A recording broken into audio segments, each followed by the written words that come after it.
പ്രിയപ്പെട്ട പ്രേക്ഷകരെ, ഈ ദുരന്തം നടന്ന സ്ഥലം ഞാനൊന്ന് പ്രേക്ഷകർക്ക് വ്യക്തമാക്കി തരാം. ഈ സംഭവം നടന്നിരിക്കുന്നത് മുണ്ടക്കൈ എന്ന് പറയുന്ന സ്ഥലമാണ്. പ്രേക്ഷകർക്കറിയാവുന്ന ഒരു വൈത്തിരി താലൂക്കിൽ ഉൾപ്പെട്ടിരിക്കുന്ന പ്രദേശം. വൈത്തിരി താലൂക്കിൽ മേപ്പാടി പഞ്ചായത്തിലെ ചൂരൽമല എന്ന് പറഞ്ഞ പ്രദേശം ഇവിടെയാണ്. ഏകദേശം ഈ ലൊക്കേഷൻ വരും ചൂരൽമല. ഇതൊരു സമതല പ്രദേശമാണ്. ആ ചൂരൽമലയിൽ നിന്ന് മുകളിലേക്ക് കയറിയാണ് ഈ മുണ്ടക്കൈ എന്ന് പറയുന്ന പ്രദേശമുള്ളത്. ഇവിടെയാണ് യഥാർത്ഥത്തിൽ പ്രഭവസ്ഥാനം ഉണ്ടായിരിക്കുന്നത്. ആ പ്രഭവസ്ഥാനത്തിൻ്റെ ഏറ്റവും ഒടുവിലത്തെ സാറ്റലൈറ്റ് ഇമേജ് മാപ്പിംഗ് പ്രകാരം നമ്മൾ നോക്കിയാൽ ആ പ്രഭവ കേന്ദ്രം എന്ന് പറയുന്നത് 3 കിലോമീറ്ററോളം മുകളിലായിരിക്കാനാണ് സാധ്യത. ഏകദേശം ഈ ഭാഗം വരും. ഇവിടെ നിന്ന് പൊട്ടി ഒലിച്ചാർത്ത വെള്ളമാണ് ഇതുവഴി പുഴയായി വരികയും ഇതിനെ ചേർന്നിട്ടാണ് ഇരുവരിഞ്ഞി പുഴ ഉദ്ഭവിക്കുന്നത്. ഈ മുണ്ടകൈ ഭാഗത്തേക്ക് വന്ന് ഈ ഗ്രാമത്തെ മുഴുവൻ തകർത്തെറിഞ്ഞ് താഴെ ചൂരൽമലയിലേക്ക് വരികയും കുറച്ചു ഭാഗം വെള്ളരിമലയിലേക്ക് പോവുകയും കുറച്ചു ഭാഗം അട്ടമലയിലേക്ക് പോവുകയും ചെയ്തു. ഇങ്ങനെ ഈ മുണ്ടകൈ ഭാഗത്തിന് മുകൾ ഭാഗത്താണ് ഈ വെള്ളച്ചാട്ടം ഈ ഉരുൾപൊട്ടൽ ഉണ്ടായിരിക്കുന്നത് എന്നാണ് ഏറ്റവും ഒടുവിലത്തെ സാറ്റലൈറ്റ് ഇമേജ് വെച്ച് നമുക്ക് മനസ്സിലാക്കാൻ സാധിക്കുന്നത്. പ്രഭവ കേന്ദ്രം അങ്ങനെയാണെങ്കിൽ ഈ മുണ്ടക്കൈ ഭാഗത്തിൻ്റെ മുകൾ ഭാഗമായിരിക്കും. മുണ്ടക്കൈ ഭാഗത്ത് ഈ ഭാഗമാണ് യഥാർത്ഥത്തിൽ തകർന്ന് തരിപ്പണമായി കിടക്കുന്നത്. ഇവിടെ എന്താണ് യഥാർത്ഥത്തിൽ സംഭവിച്ചിരിക്കുന്നത് നമുക്കറിയില്ല. 3 പ്രധാനപ്പെട്ട സ്ഥലങ്ങൾ ഇവിടെ നമുക്ക് ലൊക്കേറ്റ് ചെയ്യേണ്ടതുണ്ട്. ഒന്ന് ട്രീ വാലി, രണ്ടാമത്തത് ഒരു മദ്രസ, മൂന്നാമത്തത് ഒരു ടെമ്പിൾ, ഒരു ക്ഷേത്രം, നാലാമത്തത് ഒരു സ്കൂൾ. ഇതിനിടയിൽ കുടുങ്ങിക്കിടക്കുന്നതാണ് സെറീനയുടെയും ഒക്കെ കുടുംബം, ഒരു ഇൻസ്പെക്ഷൻ ബംഗ്ലാവ്. ഇതെല്ലാം മുണ്ടക്കൈ ചൂരൽമല ഭാഗത്തിൻ്റെ താഴെയും ഒരു ഇൻസ്പെക്ഷൻ ബംഗ്ലാവുണ്ട്. ഇങ്ങനെ പലയിടങ്ങളിലായി ചുരുങ്ങിക്കിടക്കുന്ന ആൾക്കാരുണ്ട്. ഈ ഭാഗങ്ങളിലേക്ക് ഒക്കെയാണ് നമ്മുടെ സുരക്ഷാ സംഘത്തിന് എത്തിച്ചേരേണ്ടത്. പക്ഷേ സുരക്ഷാ സംഘം, ഈ ദൗത്യസംഘം ചൂരൽമലയിൽ നിന്ന് ഏകദേശം ഈ ഭാഗത്തെത്തിയപ്പോഴേക്കും മുകൾ ഭാഗത്തേക്ക് കയറാനാവാത്ത വിധം ശക്തമായിട്ടുള്ള ഒഴുക്കും ശക്തമായിട്ടുള്ള മണ്ണും ചെളിയും അടങ്ങുന്ന ഒരു പ്രദേശവുമാണ്. പക്ഷേ അതിനെ മറികടന്നുകൊണ്ട് പോകാനാണ് ഇപ്പോൾ രക്ഷാസംഘം ശ്രമിക്കുന്നത്.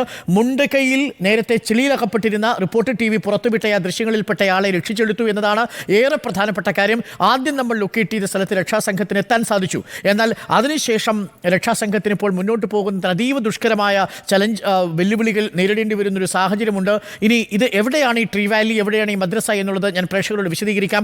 അതിനു മുമ്പ് നമുക്ക് സാനിയോയിലേക്ക് കൂടി ഒന്ന് പോകണം. സാനിയോ, ഇവരുടെ പ്രശ്നം പരിഹരിച്ചോ? നമ്മൾ ഈ വിഷയം മന്ത്രിയുമായിട്ട് സംസാരിക്കാൻ ശ്രമിച്ചിട്ടുണ്ട് എന്നാണ് മനസ്സിലാക്കുന്നത്. നമുക്കിനി കുറച്ച് ദൃശ്യങ്ങൾ കൂടി പ്രേക്ഷകരിലേക്ക് എത്തിക്കേണ്ടതുണ്ട്. ചൂരൽമലയിൽ ഇപ്പോൾ സംഭവിക്കുന്നത് എന്താണ്? അവിടെയുള്ള എല്ലാ വീടുകളിലെയും പരിശോധന പൂർത്തിയായി കഴിഞ്ഞോ? ഇല്ല അരുൺ, ഞാനിപ്പോഴും ഉള്ളത് വെള്ളാർമലയിൽ തന്നെയാണ്. ഇവിടെയുള്ള വീടുകളിലെ പരിശോധന പൂർത്തിയാക്കണമെങ്കിൽ നേരത്തെ നമ്മൾ പറഞ്ഞതുപോലെ ഇവിടെ ഈ ഉപകരണങ്ങൾ എത്തേണ്ടതുണ്ട്. അതായത് കോൺക്രീറ്റ് കട്ട് ചെയ്യുന്ന ഉപകരണങ്ങൾ എത്തേണ്ടതുണ്ട്. ഇനിയും 6ഓളം വീടുകളിൽ ഇങ്ങനെ ആളുകൾ കുടുങ്ങിക്കിടക്കുന്നുണ്ട്. അതായത് അവർക്കൊന്നും ജീവൻ ഉണ്ടാവില്ല എന്ന് തന്നെ നമുക്ക് മനസ്സിലാക്കാം. കാരണം ശബ്ദമൊന്നും കേൾക്കുന്നില്ല.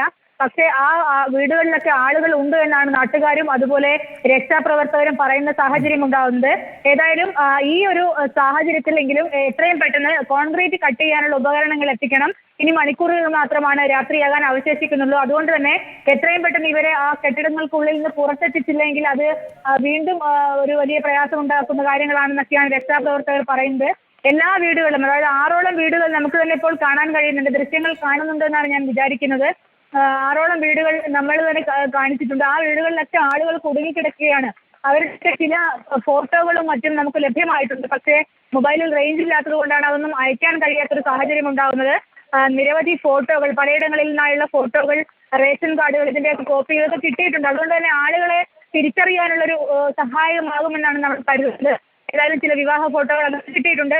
ഏതായാലും ഇപ്പോഴും രക്ഷാപ്രവർത്തനം പുരോഗമിക്കുക തന്നെയാണ്. ഇനി രക്ഷാപ്രവർത്തനം എന്ന് പറയാൻ കഴിയുമോ എന്നറിയില്ല.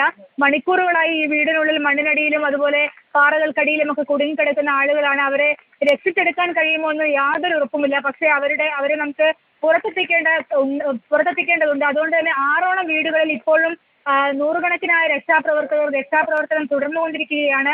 പക്ഷെ ഒന്നും ചെയ്യാനാവാത്ത സാഹചര്യമാണുള്ളത്. കാരണം ഇവരുടെ കയ്യിൽ അത്യാധുനിക ഉപകരണങ്ങളൊന്നുമില്ല. ആകെയുള്ളത് പോലീസും ഫയർഫോഴ്സും അവരുടെ കയ്യിൽ ഉള്ള കുറച്ച് വടങ്ങൾ, കയറുകൾ, അതുപോലെ മരം കട്ട് ചെയ്യുന്ന ഉപകരണങ്ങൾ എന്നിവയൊക്കെ മാത്രമാണ്. എന്നാൽ അതൊന്നും മതിയാവില്ല. ഈ കോൺക്രീറ്റ് കട്ട് ചെയ്ത് മാറ്റിയാൽ മാത്രമേ ആളുകളെ അതിനുള്ളിൽ നിന്ന് പുറത്തെത്തിക്കാൻ കഴിയൂ എന്നാണ് നാട്ടുകാരും രക്ഷാപ്രവർത്തകരും പറയുന്നത്. അതിനുള്ള സൗകര്യങ്ങൾ പുറത്തെത്തിയിട്ടുണ്ടെന്ന് അവർ പറയുന്നു. കാരണം പുറത്ത് പോലീസ് അത് തടയുന്ന ഒരു സാഹചര്യമുണ്ട്. രക്ഷാപ്രവർത്തകർ, അതായത് സിവിലിയൻസ് ആണെന്ന് കരുതിയായിരിക്കും ഒരുപക്ഷെ രക്ഷാപ്രവർത്തകർ പോലീസ് തടയുന്നുണ്ടാവുക. അവരുടെ പക്കൽ ഇത്തരത്തിൽ കോൺക്രീറ്റ് കട്ട് ചെയ്യാനുള്ള ഉപകരണങ്ങൾ അടക്കമുണ്ട്. അത് എത്രയും പെട്ടെന്ന് തിരിച്ച് ഇങ്ങോട്ടേക്ക് എത്തിക്കണമെന്നാണ് ഇപ്പോൾ രക്ഷാപ്രവർത്തകരുടെ ഒരു പ്രധാനപ്പെട്ട ആവശ്യം.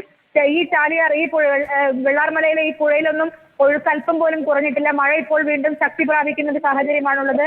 രക്ഷാപ്രവർത്തനം അതീവ ദുഷ്കരമാണ്. മുണ്ടക്കൈക്ക് സമാനമായ ഒരു ദുഷ്കരമായ പ്രവൃത്തിയാണ് ഇവിടെ നടക്കുന്നത്. നിരവധി വീടുകൾ മുഴുവനായി തകർന്നത്. അതിനടിയിലൊക്കെ ആളുകളുണ്ട് എന്ന് പറയുന്നു. അടിയിൽ നിന്നൊക്കെ പല സാധനങ്ങൾ, ആളുകൾ ഉപയോഗിച്ചുകൊണ്ടിരുന്ന പല സാധനങ്ങളും കിട്ടുന്നു. ഇവിടെ നമ്മൾ സംസാരിക്കുമ്പോൾ അവർ ക്യാമറയ്ക്ക് മുന്നിൽ സംസാരിക്കാൻ തയ്യാറല്ല. സംസാരിക്കുമ്പോൾ ഒരാൾ പറഞ്ഞത്, ഈ ഭാഗത്തൊന്നും വീട്ടുകാർ മാറി താമസിച്ചിട്ടില്ല, അവരെല്ലാവരും തന്നെ ഇവിടെ തന്നെ ഉണ്ടായിരുന്നു, ഇന്നലെ രാത്രി വരെ ഇവിടെ ഉണ്ടായിരുന്ന ആളുകളാണ് എന്നൊക്കെയാണ്. അങ്ങനെയെങ്കിൽ അവർ എങ്ങോട്ട് പോയി എന്നതടക്കമുള്ള കാര്യങ്ങളിൽ ഇനിയും വ്യക്തത വരാനുണ്ട്. അവരൊക്കെ ഇവിടെ പലയിടങ്ങളിലായി കുടുങ്ങിക്കിടക്കുന്നുണ്ടോ എന്ന കാര്യങ്ങളിൽ വ്യക്തത വരേണ്ടതുണ്ട്. ഏതായാലും വലിയ ഒരു അപകടം, അതായത് നമ്മൾ കവടപ്പാറയടക്കം റിപ്പോർട്ട് ചെയ്തതാണ്. ആ സമയത്ത് ഉണ്ടായതിനെക്കാട്ടിലും വലിയൊരു അപകടമാണ്, അത്രയും വ്യാപ്തിയുള്ള ഒരു അപകടമാണ് ഉണ്ടായിരിക്കുന്നതെന്നാണ് നമുക്ക് മനസ്സിലാക്കാനാകുന്നത്. ഏതായാലും ഈ ഒരു അപകടത്തിന്റെ പശ്ചാത്തലത്തിൽ കൂടുതലായ ഉപകരണങ്ങൾ ഇങ്ങോട്ട് എത്തിക്കണമെന്ന് തന്നെയാണ് രക്ഷാപ്രവർത്തകരുടെ പ്രധാനപ്പെട്ട ആവശ്യം എന്ന് പറയുന്നത്. കാരണം അവർക്ക് ആവശ്യത്തിനുള്ള ഉപകരണങ്ങൾ ഇതുവരെയും കിട്ടാത്തതാണ്. ആവശ്യത്തിന് ആളുകളുണ്ട്, പക്ഷേ രക്ഷാപ്രവർത്തനത്തിന് ആവശ്യമായ ഉപകരണങ്ങളില്ല. ഇനിയിപ്പോൾ JCBക്ക് വരണമെങ്കിൽ പോലും ഈ പുഴ കുറുകെ കടന്നു വേണം JCB വരാൻ. അതൊക്കെ നടക്കുമായിരിക്കുമെന്ന് കരുതുന്നു. പക്ഷെ പുഴയിൽ നല്ല കുത്തൊഴുക്കാണ് ഇപ്പോഴും ഉള്ളത്. അത് വലിയ വെല്ലുവിളിയാവുന്നുണ്ട് രക്ഷാപ്രവർത്തനത്തിന്. കൂടുതൽ ആളുകൾ എത്തുന്നുണ്ടെങ്കിലും രക്ഷാപ്രവർത്തനം ഇപ്പോഴും വെല്ലുവിളിയായിട്ട് തന്നെ മുന്നോട്ട് പോയിക്കൊണ്ടിരിക്കുകയാണ്. അരുൺ. ഓക്കെ സാനിയോ.